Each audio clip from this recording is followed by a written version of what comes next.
আলামিন আমাদের পাঠিয়েছেন, আমাদের কি করতে হবে?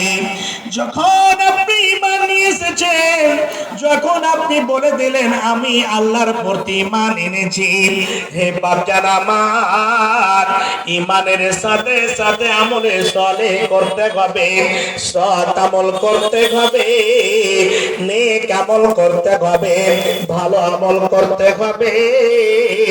এই জায়গাটাতে আমানু ওয়া আমিলুস সালিহাত দুটোই হচ্ছে লাজিম মালজুম, আসলে দুটোই জরুরি। আপনি যদি বলেন আমি ঈমান এনেছি কিন্তু আমল সালেহ করব না, তাহলে কখনো আপনি সাফল্য হতে পারবেন না, কখনো আপনি কামিয়াব হতে পারবেন না। হে বাপজান আমার, আর যদি কেউ বলে আমি ঈমান আনবো না, আমি আল্লাহকে এক বলে আমি মানবো না, কিন্তু দুনিয়ার বুকে আমি ভালো ভালো কাজ করব, শুনে রাখো আপনার সে ভালো কাজগুলো কখনো গণনা করা যাবে না। এই ভালো কাজ দ্বারা আল্লাহর আপনি প্রিয় বান্দা হতে পারবেন না।